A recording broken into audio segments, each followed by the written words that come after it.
Have you ever been looked at like you were dirt on someone's shoe? Like your worth was measured entirely by the label on your handbag? Sophia walked into that dinner, thinking she was meeting her future mother-in-law. Instead, she was served a three-course meal of humiliation. Victoria Sterling called her a parasite, a gold digger, trash. She thought Sophia was after her son's trust fund. But Victoria made one fatal calculation. She didn't check the Forbes list. Because the woman she just kicked out of her house didn't want the money, she owned the bank. Buckle up, because this isn't just a breakup story. It's a corporate takeover. The humidity in the Hamptons always felt different than in the city, heavier, thicker, smelling of sea salt and old money. Sophia gripped the leather handle of her bag until her knuckles turned white. It wasn't a Birkin, it wasn't a Kelly. It was a vintage saddlebag she'd found at a flea market in Brooklyn, scuffed at the edges but loved. Next to the gleaming chrome of the Sterling family's gates, however, it looked like something dragged out of a dumpster. "You're shaking," Liam said, his hand covering hers, on the gear shift of his rental convertible. He smiled, that easy golden boy smile that had charmed her 6 months ago in a crowded coffee shop on 4th and Main. "Soph, it's just dinner. My mother is intense, but she loves me. She'll love you." "Your mother is Victoria Sterling," Sophia reminded him, her voice tight. "She doesn't just love things, Liam. She acquires them, or she destroys them." Liam laughed, dismissing her anxiety with the privilege of someone who had never had to fight for a seat at the table. "You've been reading too many tabloids. She's just a mom who happens to run a real estate conglomerate." Sophia looked out the window as the iron gates swung open. She didn't tell him that she hadn't read the tabloids. She had read the quarterly earnings reports. She knew that Sterling & Co. was over-leveraged in commercial retail. She knew their stock had dipped 4% last quarter. She knew Victoria Sterling was desperate for a merger to save face before the board meeting in October. Sophia knew these things not because she was a spy, but because business was her language. But to Liam, she was just Sophia, the girl who painted watercolors in a shared studio apartment and wore thrift store flannels. He didn't know about the trust. He didn't know about Archimedes. He didn't know that the studio apartment was one of 50 properties she owned under a shell company. She had wanted him to love her, not the portfolio. "Ready?" Liam asked as they pulled up the circular driveway. The house was a monstrosity of white marble and columns, looking more like a government building than a home. Standing on the steps was Victoria Sterling. She was smaller than she looked in magazines, but she took up all the oxygen in the driveway. She wore a cream silk blouse that probably cost more than Sophia's fictional rent, and her expression was one of polite, weaponized tolerance. "Liam," Victoria said, ignoring Sophia entirely to embrace her son. "You're late. The roast is drying out." "Traffic on the LIE, Mom," Liam said, pulling away and gesturing to Sophia. "Mom, this is Sophia." Finally, Victoria turned. Her eyes were like scanners at a high-security checkpoint. They started at Sophia's scuffed boots, traveled up the frayed hem of her jeans, which she'd thought were chic, but now felt underdressed, and landed on her face. There was no warmth, no welcome, just a cold calculation of value. "Sophia," Victoria said. She didn't extend a hand. Liam mentioned, "You're an artist." "That's right," Sophia said, forcing a smile. She kept her chin high. "I work in mixed media." "Mixed media," Victoria repeated, tasting the words like sour milk. "How quaint. Shall we? The Caldwells are already inside. I want you to meet Preston's daughter, Ashley. She just finished her MBA at Wharton." Sophia felt the first sting. The Caldwells, a rival development family, and Ashley the perfect pedigree match. This wasn't a dinner, it was an ambush. The dining room was cavernous, lit by a chandelier that looked heavy enough to kill someone if it fell. The table was set for 6. Liam, Sophia, Victoria, her silent husband Richard, and the Caldwells Preston, a heavy-set man with a red face, and Ashley, who looked like a younger, hungrier clone of Victoria. Dinner was an exercise in exclusion. Victoria and Preston talked loudly about zoning laws in Tribeca and the rising cost of steel. Ashley chimed in with perfectly rehearsed anecdotes about her internship at Goldman Sachs. Liam tried to steer the conversation, but he was drowned out. Sophia ate her salad in silence. She knew the zoning laws in Tribeca better than Preston did.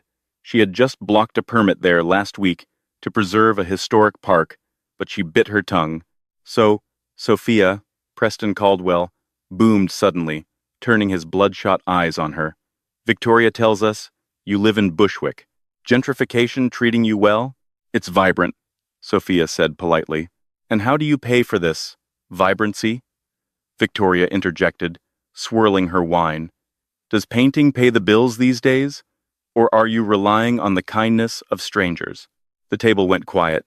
Liam dropped his fork.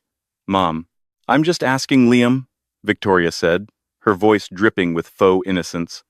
It's a valid question. You have a trust fund, a significant one. It attracts a certain type of moth to the flame. Sophia put her napkin down. Her heart was hammering, but her hands were steady. I pay my own way, Mrs. Sterling. Please, Victoria scoffed. She signaled to a waiter, who handed her a thin manila folder. She tossed it onto the table. It slid across the mahogany and hit Sophia's wineglass with a clink. What is this? Liam asked, his face flushing red. A background check, Victoria said calmly. I run one on everyone who enters this house. Sophia Miller. No known employment record for the last 3 years. No credit cards in your name. A rented apartment in a building that has been cited for 12 code violations. You are a ghost, Sophia. Or, more accurately, a leech. Mom, stop it. Liam stood up. Sit down, Liam, Victoria snapped, her mask of civility cracking. She stood up too, leaning over the table, glaring at Sophia. I know what you are. You found a nice, soft boy with a heavy wallet, and you dug your claws in. You think because you have big eyes and a sob story about being an artist that you can waltz into the Sterling dynasty? She laughed, a harsh, brittle sound. This family built this city, Victoria hissed. We deal in steel and concrete. We don't deal in charity cases. I will not let my son's inheritance be drained by some street rat nobody who can't even afford a decent pair of shoes. She pointed a manicured finger at the door. Get out, before I call security and have you removed for trespassing. Liam looked at Sophia, his eyes wide and panicked. He looked like a child caught between two parents. Soph, tell her she's wrong. Tell her you work. Sophia looked at Liam. She saw the doubt in his eyes. He didn't defend her. He asked her to prove herself. That hurt more than anything, Victoria said. Sophia stood up slowly. She picked up the folder, the background check, that was so comically incomplete because her privacy team cost more than Victoria's entire legal department. You missed a few pages? Sophia said softly. Get out, Victoria screamed. Sophia turned to Liam. Are you coming? Liam looked at his mother, then at the Caldwells, watching with glee, then at his inheritance, invisible but heavy in the room. He looked down at the table. I can't, Soph. She's my mother. Maybe you should go. Just for tonight. The silence that followed was deafening. Sophia nodded. Once. Okay, she whispered. She turned and walked out of the dining room. She walked down the long marble hallway, past the portraits of Sterling ancestors, who looked just as miserable as Victoria. She walked out the front door, down the steps, and into the humid Hampton night. She didn't cry. Not yet. She pulled her phone from her dumpster bag. It was a custom encrypted device. She dialed a number that only 5 people in the world had. Yes, Miss Miller? A deep voice answered on the first ring. Marcus, Sophia said, her voice turning into steel. Initialize the acquisition of Sterling & Co. The hostility level, ma'am? Sophia looked back at the mansion, glowing with golden light, filled with people who thought they owned the world. Total, she said. Burn it to the ground. The black Lincoln Navigator that pulled up to the curb, 5 blocks away from the Sterling estate, didn't belong to a rideshare app. The driver, a man with a neck thick as a tree trunk and eyes that missed nothing, stepped out and opened the rear door. Rough night, Miss Miller? He asked, his voice gravelly but kind. Drive, Silas, Sophia said, sliding into the climate-controlled interior. Take me to the tower. And call Graham. Tell him to assemble the war room. I don't care that it's Sunday night. Yes, ma'am. As the car glided onto the highway, putting distance between her and the humiliation of the Sterling dinner, Sophia shed her skin. She pulled off the scuffed boots and kicked them into the corner of the cabin. She opened a hidden compartment in the armrest, revealing a bottle of sparkling water and a tablet. She wasn't Sophia Miller, struggling mixed media artist. She was Sophia van der Hoven, sole heiress to the van der Hoven shipping and banking fortune, and the founder of Chimera Capital, a private equity firm known on Wall Street as the Vulture's Nest. She had spent 6 months playing the role of a pauper. It was an experiment, a test. After her last relationship ended because the man was more interested in her board seat than her heart, she had promised herself she would find someone who loved her. Just her. She thought she found that in Liam. She unlocked her tablet. Her wallpaper was a photo of her and Liam at Coney Island, eating hot dogs. He looked so happy. You didn't fight for me, Liam, she whispered to the screen. You let her throw me out like trash. She deleted the photo.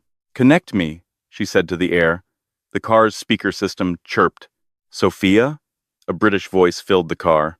This was Graham, her chief of operations, and the only father figure she had left after her parents died in a plane crash 10 years ago. Silas says, you're coming in hot. I assume the meet the parents dinner went poorly? Victoria Sterling handed me a background check and called me a leech, Sophia said, her voice devoid of emotion. She thinks I'm after Liam's trust fund. Graham made a sound that was half laugh, half choke. His trust fund? That account barely covers your fuel costs for the jet. Did you tell her? No, Sophia said. I'm going to show her. Graham, what's the current exposure of Sterling & Co.? Give me 30 seconds. The sound of typing was furious. Okay, they are heavily leveraged on the Hudson Yards project. They have a bridge loan of $400 million maturing in 3 weeks. The lender is First City Bank.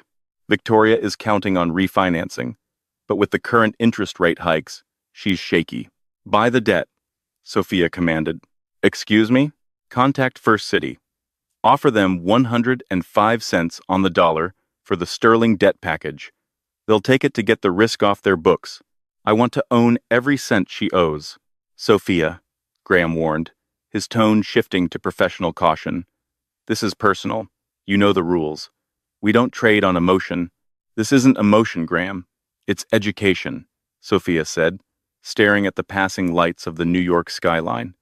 Victoria Sterling prides herself on knowing the value of things. I'm going to teach her the price of arrogance. Buy the debt. Then, trigger the covenants. I want an audit of their books. Freeze their lines of credit. And Liam? Graham asked softly. Sophia looked out the window. She saw his face again, looking down at the table, afraid to meet her eyes. Liam made his choice, she said. He chose the Sterling name. Now he gets to experience the consequences of it. By the time the navigator pulled into the private underground garage of the Van der Hoven Tower in Manhattan, Sophia was done crying. She took the private elevator to the 90th floor. The doors opened to a sleek, modern office that spanned the entire floor. Glass walls offered a 360-degree view of the city she practically owned. A team of 6 analysts was already waiting in the conference room, laptops open, coffee steaming. They stood up as she entered. She was still wearing the flannel shirt and jeans, but her posture had changed. She walked with the predatory grace of a shark entering a feeding frenzy. Sit, she said, taking the head of the table. Status. A young analyst named Sarah spoke up. We've made contact with the VP at First City.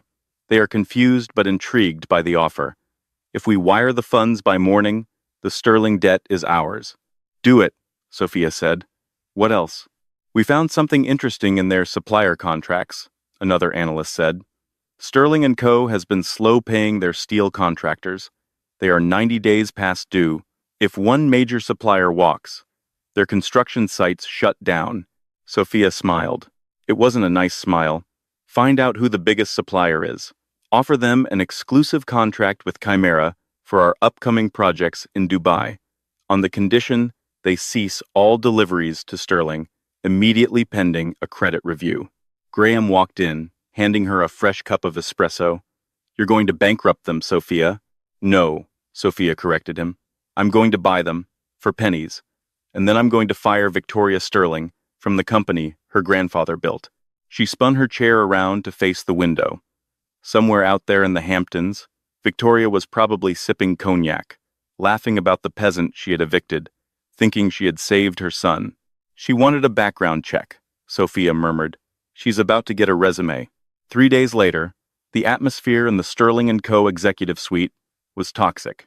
Victoria Sterling paced the length of her office, her heels clicking aggressively against the hardwood.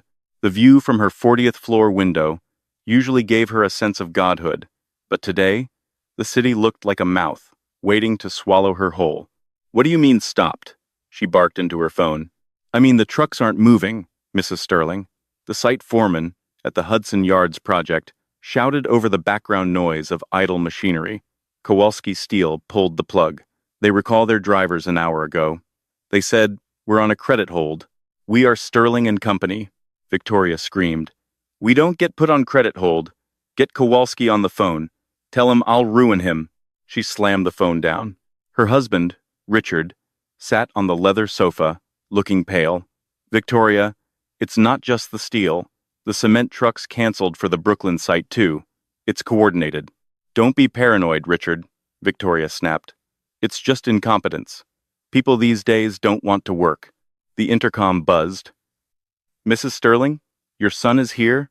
Victoria Seahill. Send him in. Liam walked in. He looked terrible. He hadn't shaved in 3 days, and his eyes were rimmed with red. He wasn't wearing his usual tailored suit, just a wrinkled polo and slacks. Still moping? Victoria asked, shuffling through papers on her desk. Honestly, Liam, it's been 3 days. You dodged a bullet. You should be thanking me. I went to her apartment, Liam said, his voice hollow. Victoria paused. You went to Bushwick? I told you to cut contact. I went to apologize, Liam said. I went to beg her to take me back, but she wasn't there. Of course she wasn't. She probably moved on to the next mark. No, Mom, you don't understand. Liam ran a hand through his hair. I knocked on the door. A guy answered. Some hipster guy. He said he's lived there for 2 years alone. He said he puts the extra room on Airbnb for weekends. Victoria froze. What? Sophia didn't live there, Liam said. She rented that room for the weekends I visited. The studio where she painted? It was a rental. The landlord said she paid in cash, under the name Doe. Victoria slowly sat down. A cold prickle of unease crawled up her spine. Why would she lie about being poor? Unless she was hiding from the law. I told you, Liam. A criminal. A grifter. Or maybe she was hiding from us, Liam said softly. Maybe she didn't want us to know who she really is. And who is she? Victoria scoffed, regaining her composure. A secret princess? Please. She's a fraud, Liam. She faked a poverty lifestyle to garner sympathy. It's a classic manipulation tactic. Before Liam could respond, the office door flew open. It wasn't an assistant. It was Preston Caldwell, the father of the girl Victoria wanted Liam to marry. He looked sweaty and panicked. Preston? Victoria stood up. I'm in a meeting. Screw your meeting, Victoria, Preston panted. Have you seen the news? I've been busy fixing a supply chain issue. What news?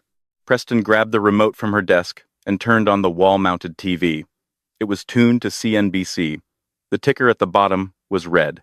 The headline read, Mystery Firm Acquires $400 M sterling debt. Victoria felt the blood drain from her face. That's impossible. First City holds our paper. We have a relationship. Not anymore, Preston said grimly. First City sold it this morning to a holding company called Alethea Global. Alethea? Victoria frowned. I've never heard of them. Nobody has. It's a shell. But here is the kicker, Victoria. They just issued a press release. They are declaring Sterling & Co. in default of the loan covenants. Default? Victoria shrieked. We're not in default. We have 3 weeks. Read the fine print, Preston yelled. The covenant says, if production stops on any major site for more than 24 hours, the lender can call the full amount due immediately. Your sites have been shut down all morning because of the steel issue. Victoria slumped back into her chair. The pieces slammed together in her mind. The steel suppliers stopping, the cement trucks, the debt sale. It wasn't bad luck. It was a hit. Who is Alethea Global? She whispered.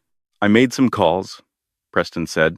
It traces back to a private equity firm, Chimera Capital. Richard gasped from the couch. Chimera? The vulture's nest? They eat companies like us for breakfast. Why are they targeting us? The phone on Victoria's desk rang. It wasn't the internal line. It was her private red phone, the one only top-tier investors and lawyers had the number for. She stared at it like it was a bomb. She picked it up. This is Victoria Sterling. Good afternoon, Mrs. Sterling, a crisp British voice said. It was Graham. I am calling on behalf of Alethea Global, the new holder of your primary debt obligations. You can't do this, Victoria hissed. I'll sue you. I'll sue you. You are currently in breach of contract, Graham interrupted calmly. The full sum of $412 million, including penalties, is due by close of business tomorrow. That's impossible, she said. We don't have that liquidity. We are aware, Graham said. However, the principal of our firm is willing to discuss an alternative to immediate foreclosure, a restructuring meeting. Fine, Victoria snapped. I'll meet your principal. Send him to my office tomorrow. I'm afraid you misunderstand the power dynamic here, Mrs. Sterling, Graham said, his voice dropping a few degrees. You don't summon us, we summon you. The meeting is in 1 hour, at the Vanderhoven Tower, penthouse suite. Do not be late. The line went dead. Victoria stared at the phone. Her hand was shaking. What did they say? Liam asked, stepping forward. We have a meeting, Victoria said, her voice trembling with a rage she couldn't control. With the head of Chimera Capital. I'm coming with you, Liam said. No, Victoria said. You stay here and figure out this mess with the suppliers. This is my inheritance too, Mom. I'm coming. Victoria didn't have the energy to fight him. She grabbed her Hermes bag, the same one she had clutched while kicking Sophia out. Fine. Let's go see who thinks they can push the Sterlings around. An hour later, the elevator doors opened on the 90th floor of the Vanderhoven Tower. The space was intimidatingly silent. The floors were polished concrete, the walls sheer glass. It smelled of ozone and money. A receptionist with glasses sat at a minimalist desk. Mrs. Sterling, Mr. Sterling, you are expected. She pointed to the double doors at the end of the hall. Victoria straightened her blazer. She fixed her hair. She put on her war face. She walked down the hall with Liam trailing behind her. She was going to crush this financier. She would offer them equity. She would charm them. She would threaten them. She would do whatever it took. She threw the double doors open. The conference room was massive. At the far end, facing away from them, was a high-backed leather chair looking out over the city. We are here, Victoria announced, her voice booming. Now, let's cut the theatrics. You bought my debt. You want a payout. Let's talk numbers. The chair didn't move. I suggest you turn around, Victoria said, her patience snapping. I am Victoria Sterling, and I demand to know who I am speaking to. You know, a voice came from the chair. Liam froze. He knew that voice. It was the voice that used to whisper to him in the morning. No, Liam whispered. It can't be. The chair slowly swiveled around. Sophia sat there. She was wearing a white bespoke suit that fit her like armor. Her hair was slicked back, sharp and severe. On her wrist was a Patek Philippe watch, worth more than Liam's car. Her eyes were dry, clear, and cold as ice. She rested her elbows on the table and steepled her fingers. Hello, Victoria, Sophia said. Hello, Liam. Please, take a seat. We have a lot to discuss regarding my empire. Victoria's mouth fell open. For the first time in her life, she was speechless. Sophia smiled. What's the matter, Victoria? Sophia asked. You look like you've seen a ghost. Or a gold digger? The silence in the conference room was heavier than the marble table that separated them. Victoria Sterling blinked. Once. Twice. Her brain was misfiring, trying to reconcile the image of the girl in the flannel shirt, the charity case she'd evicted from her home, with the titan of industry sitting before her. "This is a joke," Victoria finally managed to say. Her voice was thin, lacking its usual boom. "Is this a prank show? Where are the cameras?" Sophia didn't blink. She tapped a finger on the tablet in front of her. The massive screen on the wall behind her flickered to life. It displayed a complex web of corporate entities, all feeding into one central hub, Chimera Capital, and at the top of the pyramid, listed as majority shareholder and CEO, Sophia van der Hoven. "My mother was a van der Hoven," Sophia said, her voice conversational, almost bored. "Dutch shipping. My father was Miller. Tech patents. When they died, they left me everything, including the good sense to know when someone is drowning." She looked at Victoria. "You are drowning, Victoria. You lied," Liam stammered. He was gripping the back of a chair, his face pale. "You told me you were a barista. You told me you struggled with rent." "I never told you I was a barista," Sophia corrected him, without looking at him. "I said I liked coffee, and I never said I struggled with rent. I said rent in New York is criminal, which it is. I own 15 apartment buildings. I know exactly how criminal it is. You deceived us." Victoria slammed her hand on the table, finding her anger again. "You entered my home under false pretenses.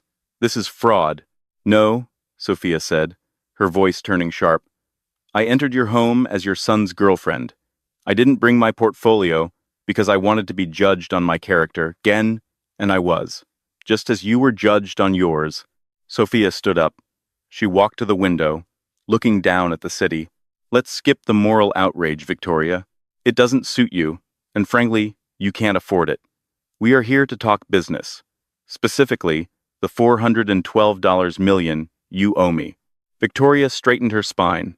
She was on familiar ground now. Business. She could do business. "Fine. You bought the debt. It was a hostile move, but I respect the strategy. We can restructure.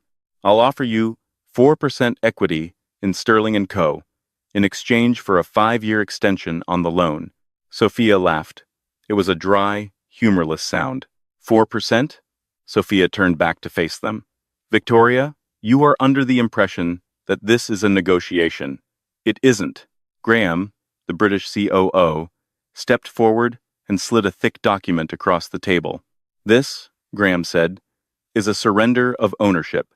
It stipulates the immediate transfer of 60% of Sterling & Co. voting shares to Chimera Capital. It also demands the immediate resignation of the current CEO." Victoria looked at the document as if it were radioactive. "You want my company? You want to fire me? I built this." "You inherited it," Sophia corrected. "And then you ran it into the ground. Your Hudson Yards project is a disaster. Your supply chain is non-existent because I bought your suppliers. Your credit rating is junk because I called your loans. You have no leverage, Victoria. None." "I have the board," Victoria yelled. "They won't let you do this." "I am the board," Sophia said softly. "I bought the Caldwell's shares this morning." Victoria froze. "Preston? Preston sold to you?"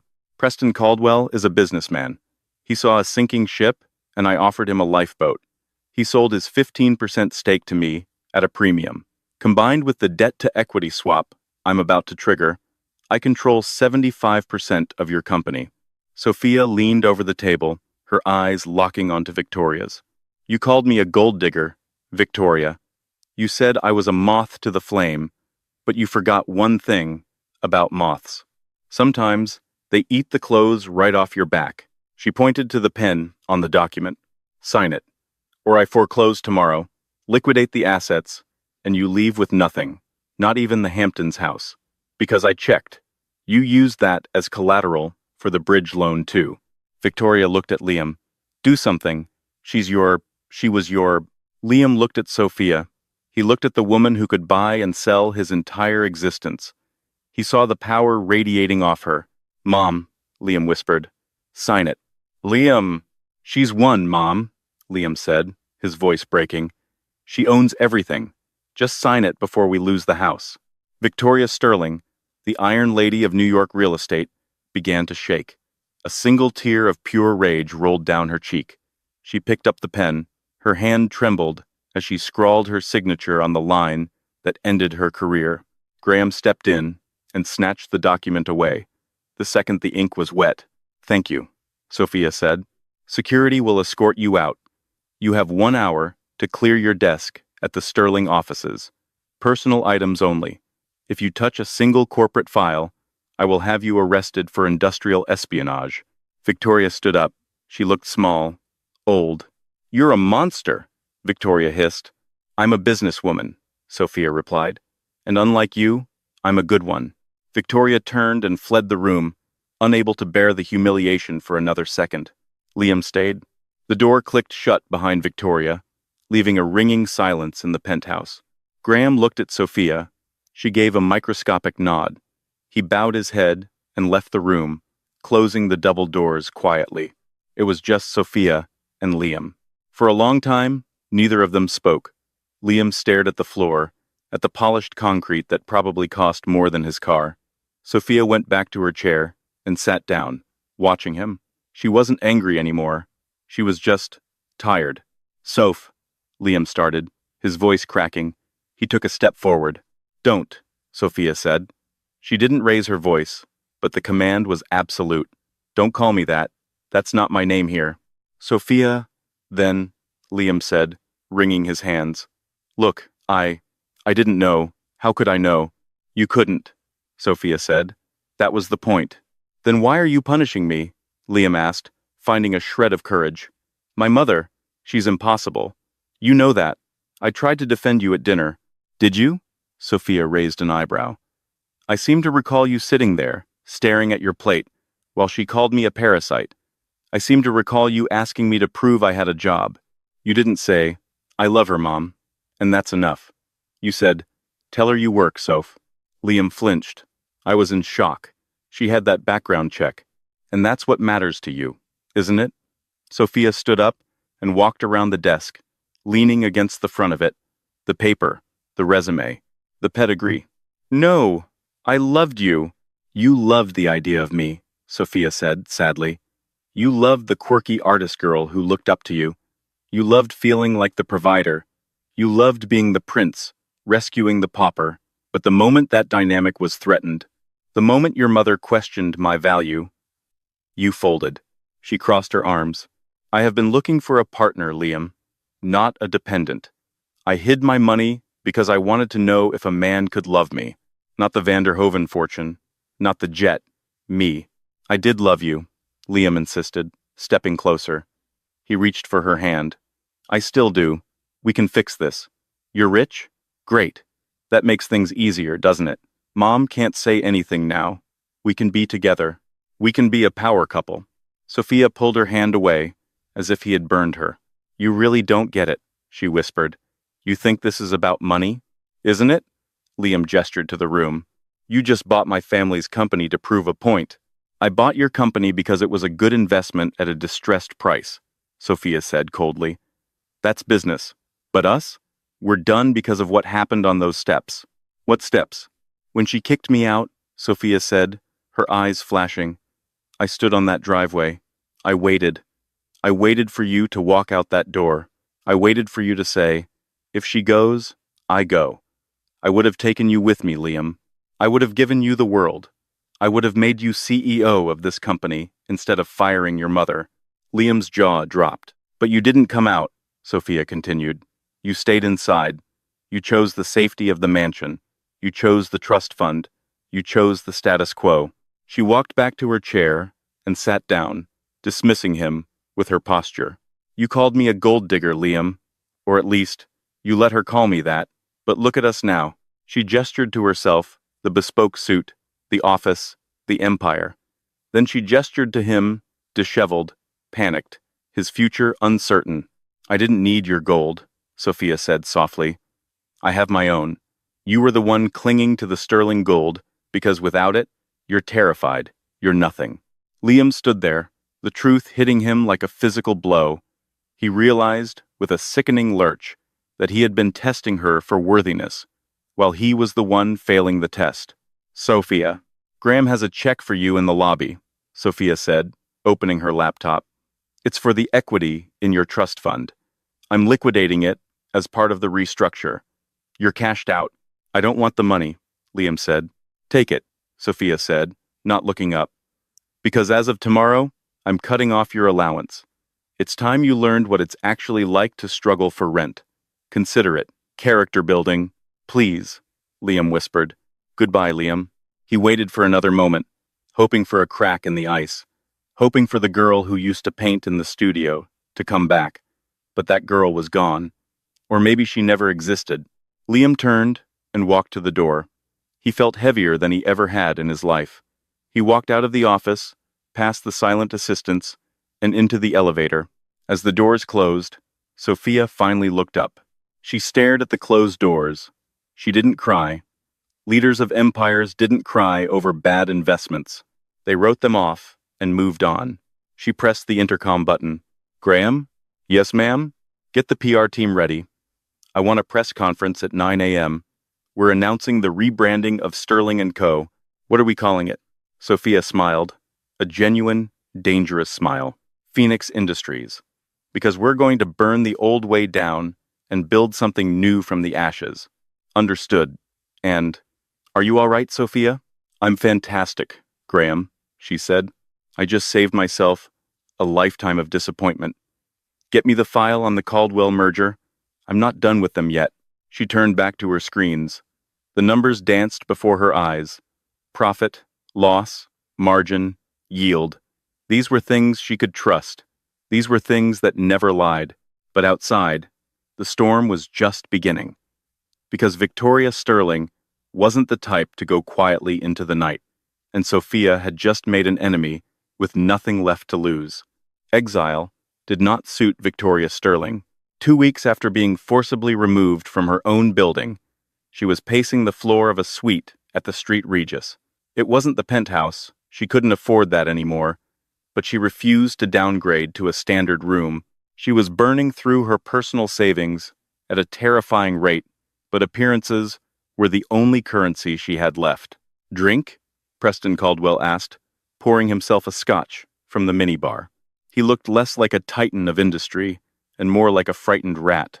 Put that away, Victoria snapped. We need a plan, Preston. That girl is dismantling my legacy. I heard she's rebranding. Phoenix Industries. It's an insult. She's mocking us.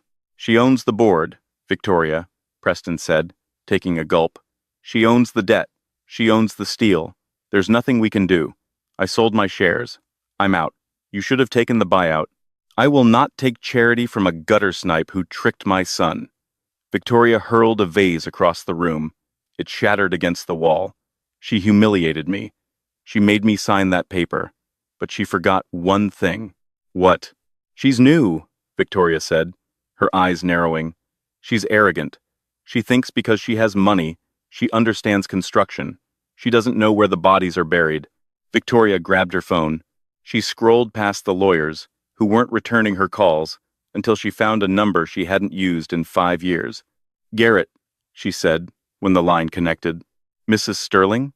The voice was raspy. I haven't heard from you since the unions investigated the concrete pouring in. 18. I have a job for you, Victoria said, lowering her voice. The Hudson Yards site. The crane on the North Tower. The one Phoenix Industries is rushing to finish to prove they're competent. What about it? I recall you mentioning that the hydraulic pins on that model were temperamental. If they weren't maintained properly, there was a long silence on the other end. That could be catastrophic, Mrs. Sterling. People could get hurt. Make sure it happens at night, Victoria said coldly. When the shift changes, no casualties, just play structural failure. Enough to shut the site down, for months. Enough to tank the stock price of Phoenix Industries. Enough to make Sophia look incompetent and dangerous. It'll cost you. Double the usual rate. Done, Victoria said. Just do it tonight. I want to wake up to the news of her failure. Meanwhile, in the newly renovated offices of Phoenix Industries, Sophia was staring at a spreadsheet that didn't make sense. Graham? She called out. Come look at this. Graham walked over, setting down a stack of files. What is it? More unpaid invoices? No, Sophia said, frowning. It's the pension fund. Victoria was pulling money out of the employee retirement accounts for the last 3 years. She was funneling it into a shell company called VS Holdings in the Caymans. Graham adjusted his glasses. That's embezzlement.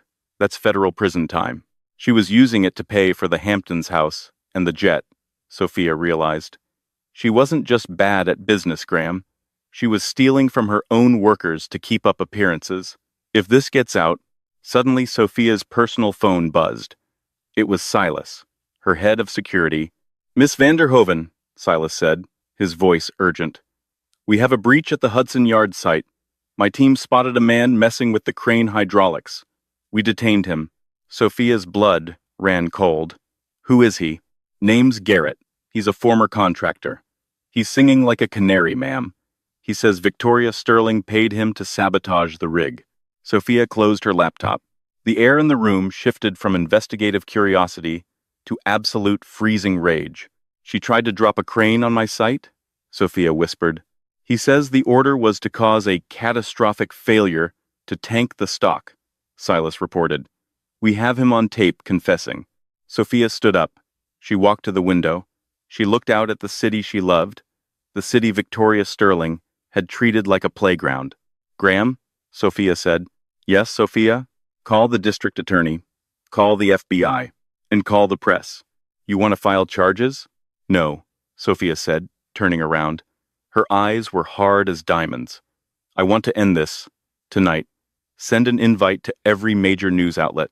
Tell them Phoenix Industries is holding an emergency press conference regarding criminal negligence at the former Sterling & Co. And send a VIP invitation to the Street Regis Hotel for Victoria. She won't come if she thinks she's being arrested, Graham pointed out. Don't tell her she's being arrested, Sophia said. Tell her I'm resigning. Tell her the pressure is too much, and I want to hand the company back. Graham smiled. It was a shark's smile. She'll be there with bells on. The ballroom of the Plaza Hotel was packed. Flashbulbs popped like lightning storms. Every major financial reporter in New York was there. In the front row, wearing a silver gown that cost more than most cars, sat Victoria Sterling. Beside her was Liam, looking uncomfortable in a suit that was slightly too big for him now that he'd lost 10 pounds from stress. Victoria was beaming. She whispered to Liam, I told you. She couldn't handle the pressure. She's a child playing dress-up. Tonight, we take it all back. Liam didn't answer. He just stared at the empty podium. The lights dimmed. Sophia walked out. She wasn't wearing a gown. She was wearing a simple black turtleneck and trousers. She looked like Steve Jobs, mixed with a predator. She walked to the microphone, placed a single folder on the podium, and looked directly at Victoria. Thank you all for coming, Sophia said. Her voice was amplified, crisp, and clear. When I acquired Sterling & Co. 2 weeks ago, I did so with the intention of saving a legacy. I thought I was buying a distressed company. She paused. I was wrong. I was buying a crime scene. The room went silent. Victoria's smile faltered. Over the last 48 hours, Sophia continued, my team has uncovered a systematic embezzlement scheme dating back 5 years. The previous administration looted $50 million from the employee pension fund to finance personal luxuries. The reporters gasped. Phones were raised. Questions were shouted. Lies! Victoria stood up, her face turning purple. She's lying. She's trying to slander me. Sophia didn't flinch. She pressed a button on the podium. The massive screen behind her lit up. It wasn't a spreadsheet. It was a video. Grainy, night vision footage showed a man, Garrett, being held by security guards at the construction site. Voice on tape. Why were you cutting the line, Garrett? Garrett. She paid me. Victoria Sterling paid me. She said she wanted the stock to crash. She said to break the crane. The ballroom erupted. It was chaos. Victoria stood frozen, her hand covering her mouth. She looked around, realizing the trap had snapped shut. Victoria Sterling, Sophia said, her voice cutting through the noise. You didn't just steal from your workers. You attempted to sabotage a live construction site. You risked the lives of my employees to satisfy your ego. The side doors of the ballroom burst open. 6 FBI agents in windbreakers marched in.